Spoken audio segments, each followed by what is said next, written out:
Hello everyone. आज हम समझेंगे चैप्टर 7 मानव स्वास्थ्य और रोग। इस चैप्टर के ऑब्जेक्टिव क्वेश्चन की प्रैक्टिस करने वाले हैं। तो देखिएगा, चैप्टर 7 है मानव स्वास्थ्य और रोग। देखिए, दिया हुआ है सबसे पहले कि किस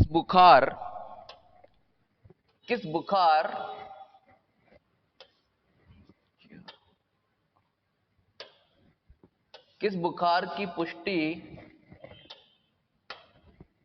विडाल परीक्षण से की जाती है। यहाँ पे 4 ऑप्शन है। पहला दिया हुआ है डेंगू बुखार, बी दे रखा है मलेरिया बुखार, सी है कोरोना और डी है टाइफाइड। तो निम्न में से कौन सा बुखार है जिसकी पुष्टि विडाल परीक्षण से की जाती है? तो विडाल परीक्षण कब काम में आएगा, कौन से बुखार को उसके चेकअप के लिए काम में लिया जाएगा?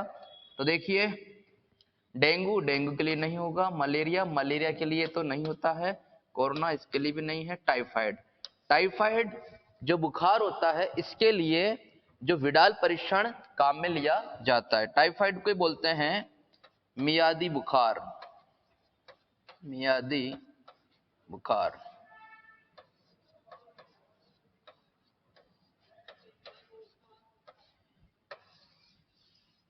अब बात करते हैं कि ये होता किससे है। तो टाइफाइड जो रोग होता है इसका जो रोग कारक है वो है साल्मोनेला टाइफी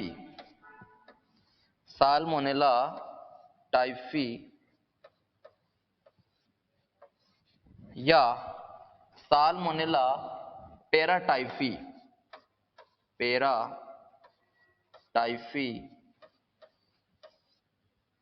जीवाणु से ये होता है।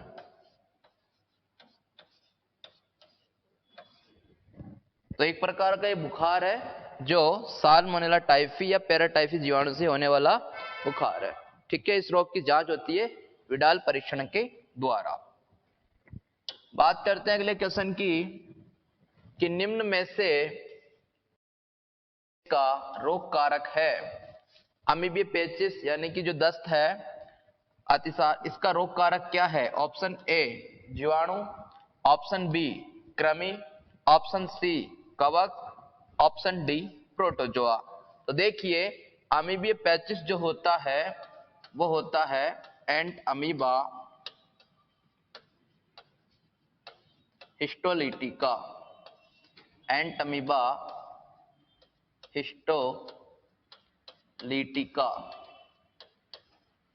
और ये एंट अमीबा हिस्टोलिटिका जो है एक प्रकार का प्रोटोजोआ है। क्या है? प्रोटोजोआ। तो इसका आंसर क्या हो जाएगा? इसका आंसर हो जाएगा प्रोटोजोआ। ऑप्शन डी इस करेक्ट आंसर होगा इसका। आगे देखो, क्वेश्चन नंबर 3 दे रखा है कि निम्न में से लसीकाप अंग का उदाहरण है। लसीकाप अंग कौन सा होगा? Option A thymus, option B यकृत, ऑप्शन सी अग्नाशय, ऑप्शन डी है आमाशय।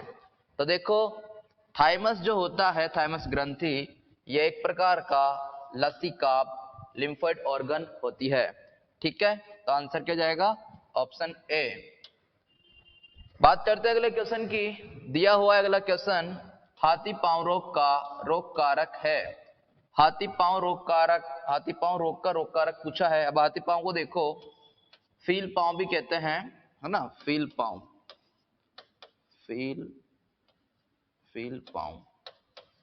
तो ये जो रोग होता है दिया हुआ है, ए अमीबा से नहीं, बी एस्केरिस से नहीं, सी फाइलेरिया, तो फाइलेरिया से होता है, फाइलेरिया कृमि, इसी से ये होता है। तो हाथी पांव रोग का रोग कारक क्या है? फाइलेरिया कृमि। बात करते हैं अगले क्वेश्चन की। अगले क्वेश्चन में पूछा है कि टाइफाइड रोग से बचाव के लिए व्यक्ति को कौन सा टीका लगाया जाता है, यानी कि किस वैक्सीन का उपयोग किया जाएगा टाइफाइड रोग से बचाव के लिए? ऑप्शन ए टीबी का, या टीबी दे रखा है, ऑप्शन बी टीएबी का, ऑप्शन सी डीपीटी का, ऑप्शन डी इनमें से कोई नहीं। अब देखो टीबी ये एक रोग है तो इसका टीका नहीं, टीएबी का। टीएबी का मतलब है टाइफाइड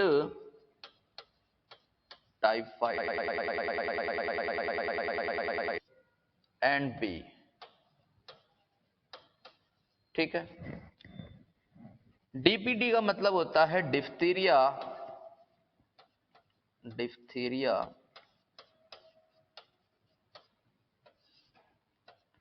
पर्टुसिस, पर्टुसिस,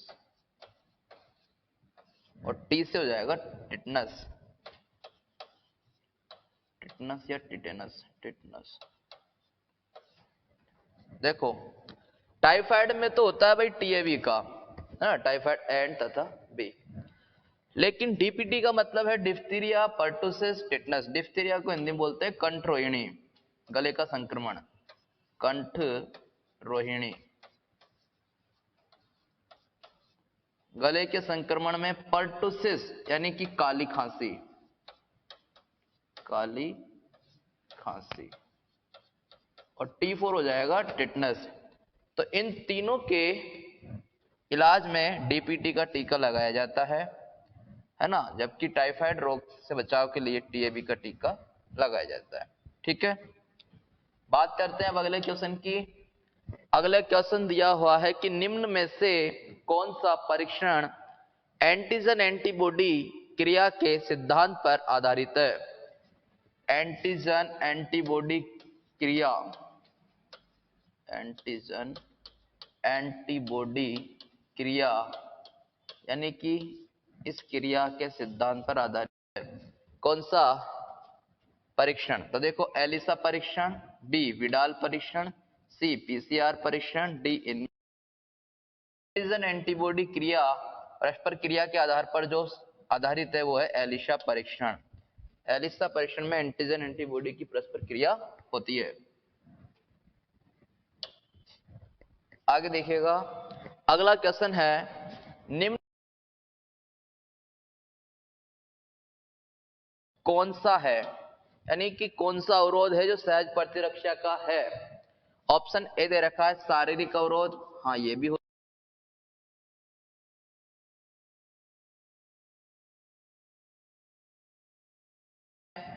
ये तीनों ही अवरोध सहज प्रतिरक्षा के अवरोध है।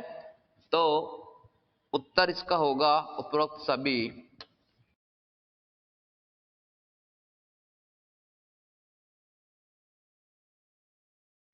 आगे देखो, अगला क्वेश्चन है कैनाबिस सैटाइवा किस पादप का जैविक नाम है। कौन से पौधे का जैविक नाम है, बोटेनिकल नेम, वानस्पतिक नाम है। अफीम का है क्या, नहीं, अफीम का तो होता है पेपेवर सोमनिफेरम, पेपेवर सोमनिफेरम।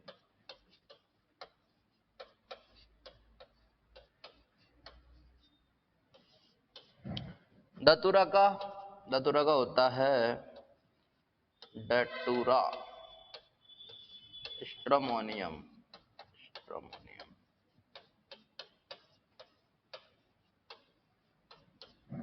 भांग का होता है कैनाबिस सैटाइवा।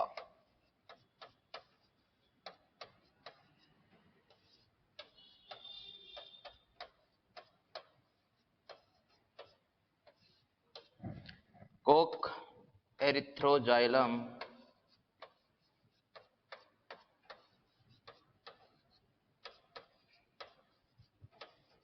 कोका, ठीक है, ये होता है। तो कैनाबिस सैटाइवा किसका हो जाएगा, भांग का। भांग के पौधे का बोटेनिकल नेम या जैविक नाम ये होता है कैनाबिस सैटाइवा। आगे देखो, अगला क्वेश्चन है कि अमीबिया पेचिस का रोग वाहक है। ऑप्शन ए मक्खी, ऑप्शन बी मच्छर, ऑप्शन सी कीट, और ऑप्शन डी दे रखा है कृमि। तो अमीबिया पेचिस का रोग वाहक, वाहक पूछा है, वाहक मतलब वेक्टर यानी कि रोग को फैलाने वाला, रोग को फैलाने वाला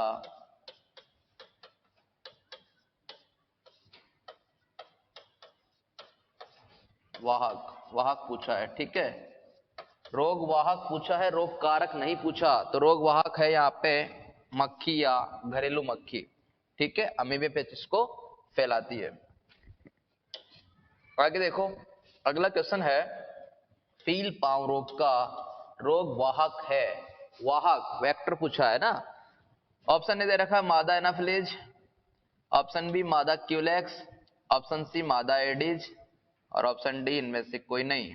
मादा एनाफिलीज जो होती है ये तो प्लाज्मोडियम को ले जाने का काम करती है। प्लाज्मोडियम जो प्रोटोजोआ है तो मलेरिया फैलाती है। तो क्या फैलाती है? मलेरिया। मादा क्यूलेक्स, मादा क्यूलेक्स यही होता है जो इस फील पाँव रोग को फैलाता है। फील पाँव या इसको कह दीजिए हाथी पाँव, ठीक है। मादा एडीज ये क्या करती है? डेंगू और चिकनगुनिया, चिकनगुनिया रोग को फैलाती है। और डी इनमें से कोई, तो आंसर क्या जाएगा? मादा क्यूलेक्स। आगे देखो, अगला क्वेश्चन है तरल प्रतिरक्षा में मुख्यतः भूमिका किसकी होती है? अब देखो, तरल प्रतिरक्षा और एक कोशिका माध्यित प्रतिरक्षा। तरल प्रतिरक्षा में मुख्य भूमिका किसकी होती है? तो दिया हुआ है ऑप्शन ए बी लसीकाणु, ऑप्शन बी टी लसीकाणु, ऑप्शन सी दोनों और ऑप्शन डी इनमें से कोई नहीं। तो देखिएगा, जो बी लसीकाणु होती है ये तरल माध्यम यानी कि तरल माध्यम में प्लाज्मा में क्या करती है? ये बी लसीकाणु जो होती है ये एंटीबॉडी बनाती है। तो आंसर हो जाएगा बी लसीकाणु, बी लिम्फोसाइट। आगे देखो, अगला क्वेश्चन है फाइलेरिया रोग का रोग कारक है। फाइलेरिया रोग जो होता है, फाइलेरिया का मतलब फील पाँव, हाथी पाँव। ऑप्शन ए दे रखा है बुचेरेरिया ब्रैंकोफ्टाई, ऑप्शन बी बुचेरेरिया मालाई, ऑप्शन सी दोनों और ऑप्शन डी इनमें से कोई नहीं। तो फाइलेरिया रोग का रोग कारक उचेरेरिया ब्रैंकोफ्टाई, उचेरेरिया मालाई दोनों ही होते हैं। ये दोनों ही क्या है? इसके रोग कारक है। इन दोनों से ही फाइलेरिया रोग होता है। आंसर हो जाएगा सी। आगे देखो, अगला क्वेश्चन है अफीम के पादप का जैविक नाम है, यानी कि अफीम के पौधे का बोटेनिकल नेम क्या होगा? ऑप्शन ए कैनाबिस सैटिवा, ये तो भांग है, भांग। एरिथ्रोजाइलम कोका, ये कोक है, कोक। पेपेवर सोमनिफेरम, यही है अफीम, अफीम। निकोटियाना टोबेकम, ये होता है तंबाकू। क्या होता है? तंबाकू। ओके, तो आंसर क्या जाएगा अफीम के पादप का जैविक नाम? पेपेवर सोमनिफेरम। आगे देखो, अगला क्वेश्चन है डायएसिटिल मॉर्फिन किसका रासायनिक रूप है? कौन से नशीले पदार्थ एल्केलॉइड्स का यह रासायनिक रूप है?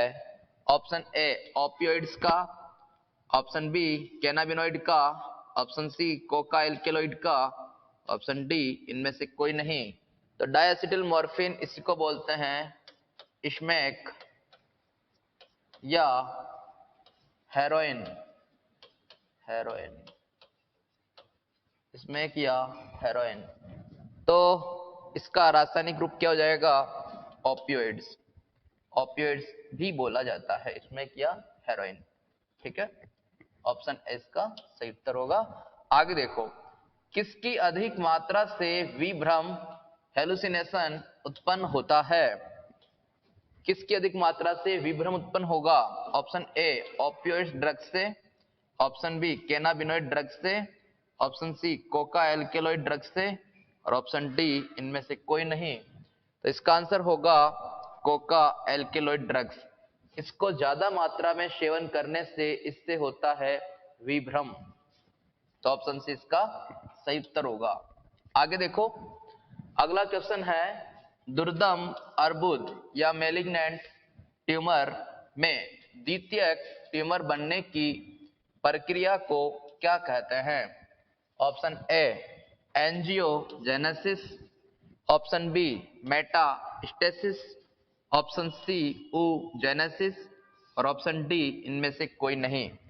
देखो एंजियोजेनेसिस जो होता है वो ट्यूमर के विभाजन से बाद में जो ट्यूमर कोशिकाएं बनेगी उनके अंदर जो रक्त वाहिनियां बनती है उसकी प्रक्रिया तो एंजियोजेनेसिस कहलाती है। लेकिन दुर्दम अर्बुद में द्वितीय ट्यूमर जो बनता है इस प्रक्रिया को बोलते हैं मेटास्टेसिस। ऑप्शन बी इसका सही उत्तर होगा। क्या बोलेंगे इसको? मेटास्टेसिस। आगे देखो, मलेरिया रोग से प्रभावित अंग है। मलेरिया में क्या होता है? जो मादा एनाफिलीज है उसके डंक मारने के साथ जो प्लाज्मोडियम की एंट्री होती है तो प्लाज्मोडियम अपनी संख्या बढ़ाकर किस अंग को सबसे ज्यादा नुकसान पहुंचाता है? तो देखिए ऑप्शन ए आमाशय, ऑप्शन बी अग्नाशय, ऑप्शन सी यकृत, ऑप्शन डी फेफड़े। तो यकृत में अपनी संख्या बढ़ाते हैं। प्लाज्मोडियम क्या करते हैं मलेरिया रोग में? यकृत में अपनी संख्या बढ़ाते हैं। तो इसका आंसर हो जाएगा सी यकृत। आगे देखिएगा, एडीए न्यूनता, एडिनोसिन डीएमिनेज न्यूनता से प्रभावित तंत्र है। अंग नहीं पूछा, आपकी बार तंत्र पूछा है। ऑप्शन ए तंत्रिका तंत्र, ऑप्शन बी श्वसन तंत्र, ऑप्शन सी पाचन तंत्र, ऑप्शन डी प्रतिरक्षी तंत्र। तो एडी न्यूनता में जो प्रभावित तंत्र है वो है प्रतिरक्षी तंत्र। इम्यून सिस्टम, बॉडी का जो इम्यून सिस्टम होता है वो प्रभावित होता है एडीए न्यूनता में। आगे देखिएगा, कोलेस्ट्रम, कोलेस्ट्रम का अन्य जो नाम होगा वो जाएगा खीस, खीस या इसको नवदुग्ध भी बोलते हैं, नवदुग्ध। प्रसव के बाद गर्भवती स्त्री के द्वारा जो दुग्ध स्राव होता है वो होता है खीस, कोलेस्ट्रम। तो कोलेस्ट्रम में कौन सी एंटीबॉडी पाई जाती है? Option A immunoglobin A, option B immunoglobin D, option C immunoglobin G, option D immunoglobin M. तो ये होती है इम्यूनोग्लोबिन ए।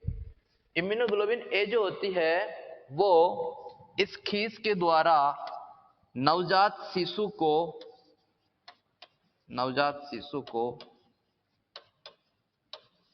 प्रतिरक्षी प्रदान किया जाता है। यह प्रतिरक्षी जो होता है उसके शरीर की सुरक्षा के लिए होता है ताकि उसके शरीर की रोग कारकों से सुरक्षा हो सके। तो कौन सा एंटीबॉडी मिलता है उसको? इम्यूनोग्लोबिन ए।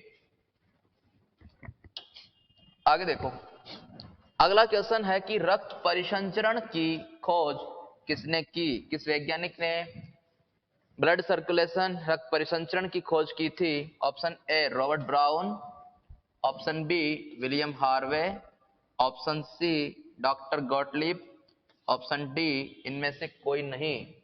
तो देखिए विलियम हार्वे, वैज्ञानिक विलियम हार्वे के द्वारा रक्त परिसंचरण तंत्र जो है बॉडी का उसके बारे में बताया गया। तो आंसर हो जाएगा बी विलियम हार्वे। आगे देखिएगा, अगला क्वेश्चन है कि मलेरिया रोग में कपकपी का क्या कारण है? किसके कारण कपकपी लगती है? क्या कारण है उसका? ऑप्शन ए हिमेटीन के कारण, ऑप्शन बी हीमोग्लोबिन के कारण, ऑप्शन सी हीमोजोइन के कारण, ऑप्शन डी इनमें से कोई नहीं। तो होता क्या है, ब्लड में आरबीसी टूटती है और आरबीसी टूटने के साथ हीमोजोइन कण मुक्त होते हैं। जो ब्लड में जैसे ही पहुंचते हैं तो ब्लड में जैसे ही हीमोजोइन कण आते हैं तो शरीर में कपकपी का एहसास होता है। वो होता है हीमोजोइन कण, हीमोजोइन जो कण है इनके कारण कपकपी लगती है। तो मलेरिया में कपकपी का कारण है हीमोजोइन कण। आगे देखो, निम्न में से मलेरिया रोग का रोग कारक है? ऑप्शन ए जीवाणु, ऑप्शन बी विषाणु, ऑप्शन सी कवक, ऑप्शन डी प्रोटोजोआ। तो प्रोटोजोआ में हम बात करते हैं प्लाज्मोडियम की। प्लाज्मोडियम एक प्रकार का प्रोटोजोआ होता है और इसकी काफी सारी अलग अलग जो प्रजातियां हैं उनके द्वारा अलग अलग मलेरिया होता है। जैसे सामान्यतः भारत में जो अपने मलेरिया होता है उसका रोग कारक है प्लाज्मोडियम वाइवेक्स, प्लाज्मोडियम वाइवेक्स। उसके अलावा Plasmodium falciparum, Plasmodium malariae, Plasmodium oval, ये भी काफी सारी प्रजातियां हैं जो मलेरिया रोग के लिए जिम्मेदार है। तो आंसर क्या हो जाएगा? ऑप्शन डी प्रोटोजोआ क्या है मलेरिया रोग का रोग कारक। आगे देखिएगा, अगला क्वेश्चन है कोलोस्ट्रम से प्राप्त होने वाली प्रतिरक्षा कौन सी है? कोलोस्ट्रम यानी कि खीस, खीस कह दो या नवदुग्ध कह दो, या इसका एक नाम और है नवदुग्ध खीस कोलोस्ट्रम। ओके, अब इससे प्राप्त होने वाली प्रतिरक्षा किस प्रकार की होगी? ऑप्शन ए सक्रिय प्रतिरक्षा, ऑप्शन बी सहज प्रतिरक्षा, ऑप्शन सी निष्क्रिय प्रतिरक्षा, ऑप्शन डी इनमें से कोई नहीं। तो देखो, यह जो एक प्रकार की प्रतिरक्षा है यह होगी निष्क्रिय प्रतिरक्षा। निष्क्रिय प्रतिरक्षा का मतलब है क्योंकि ये जो कोलोस्ट्रम है ये बाहर से, अर्थात वो शिशु जो है अपनी माता से शिशु को बना बनाया मतलब रेडीमेड बना बनाया जो प्रतिरक्षी प्रदान किया जा रहा है, तो ऐसी प्रतिरक्षा होती है निष्क्रिय प्रतिरक्षा। ठीक है, तो इसका उत्तर होगा सी निष्क्रिय प्रतिरक्षा। अब देखो इस वाले क्वेश्चन में यहाँ पे दे रखा है सक्रिय प्रतिरक्षा। सक्रिय प्रतिरक्षा में क्या होता है?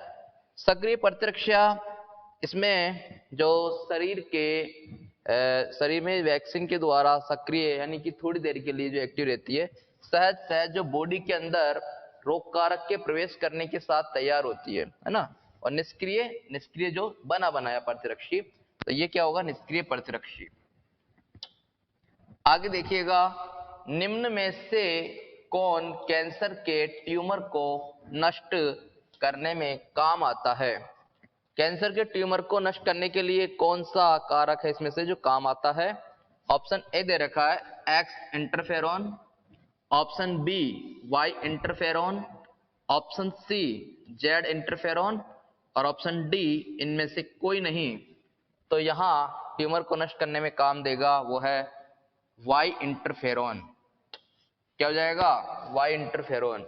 और कुछ जगह अल्फा इंटरफेरॉन भी है, तो यहां पे आंसर है वाई इंटरफेरॉन। आगे देखिएगा, कोशिका माध्यित प्रतिरक्षा में मुख्य भूमिका किसकी होती है? कोशिका माध्यित प्रतिरक्षा में मुख्य भूमिका किसकी होती है? ऑप्शन ए बी लसीकाणु, ऑप्शन बी टी लसीकाणु, ऑप्शन सी दोनों और ऑप्शन डी इनमें से कोई नहीं। तो देखिए, कोशिका माध्यित प्रतिरक्षा में मुख्य भूमिका जो होती है वो है टी लसीकाणु। किसकी होगी? टी लसीकाणु। टी लसीकाणु रोग कारक के आते ही 4 भागों में बटेगी, टी मारक, टी सहायक, है ना, टी सुग्राही। इस प्रकार से चारों भागों में टूट करके उस रोग कारक को घेरती है और उस रोग कारक को नष्ट करने का काम करती है।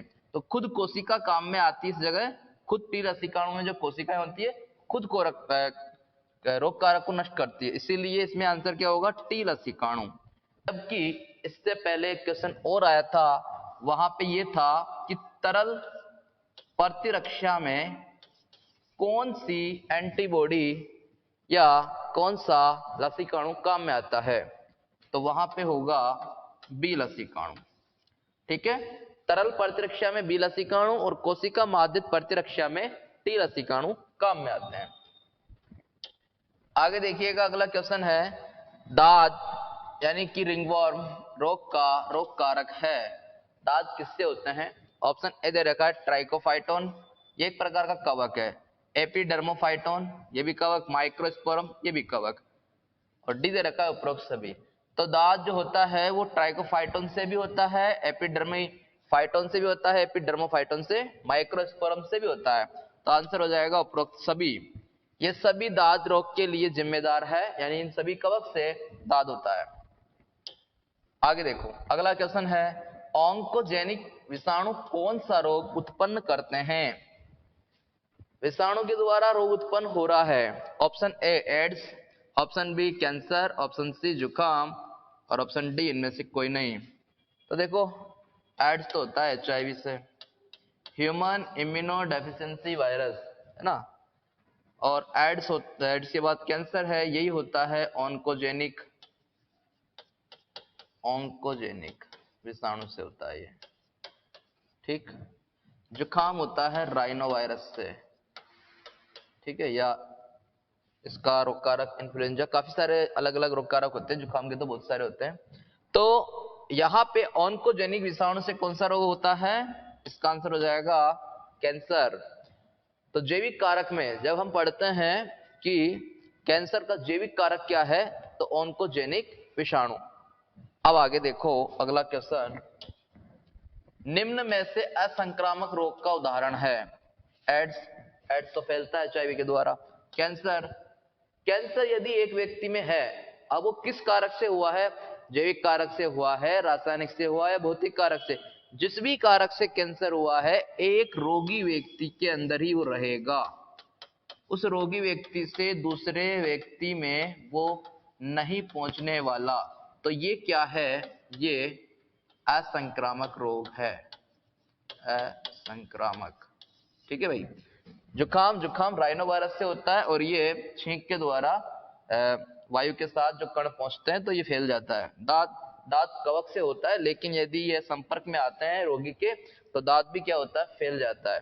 तो ये 3 तो हो गए संक्रामक, एक कैंसर हो जाएगा असंक्रामक रोग। आगे देखिएगा अगला क्वेश्चन है, निम्न में से एड्स रोग का परीक्षण है? एड्स रोग का परीक्षण क्या होगा? ऑप्शन ए विडाल परीक्षण। विडाल परीक्षण जो होता है वो होता है टाइफाइड के लिए। एलिसा परीक्षण, एलिसा, तो एड्स के लिए होता है एलिसा, ठीक है। और सीधे रखा है DNA परीक्षण और डी दे रखा है इनमें से कोई नहीं, तो आंसर है एलिसा परीक्षण। एलिसा की फुल फॉर्म देख लो, एलिसा एंजाइम लिंक्ड इम्यूनोसॉर्बेंट एसे, ठीक है। तो ये है एलिसा परीक्षण। आगे देखो लास्ट एंड फाइनल क्वेश्चन आज के इस चैप्टर का, देखिएगा मलेरिया के परजीवी का लैंगिक जीवन चक्र किस परपोषी में पूरा होता है? मच्छर जो होता है और मनुष्य जो होता है, ये दोनों ही मलेरिया के परजीवी यानी कि प्लाज्मोडियम के परपोषी होते हैं। प्लाज्मोडियम तो क्या हो गया? एक प्रकार का प्रोटोजोआ। प्लाज्मोडियम जो है ये है भाई प्रोटोजोआ।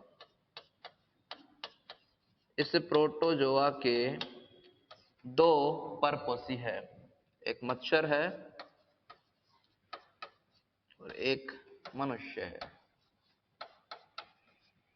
मच्छर के शरीर का ताप जो लगभग होता है वो 25 डिग्री सेंटीग्रेड के समथिंग होता है। ये औसत ताप है, मतलब एक्यूरेट टेम्परेचर नहीं है, ये है एवरेज टेम्परेचर, औसत ताप है, लगभग है, ठीक है, लगभग में।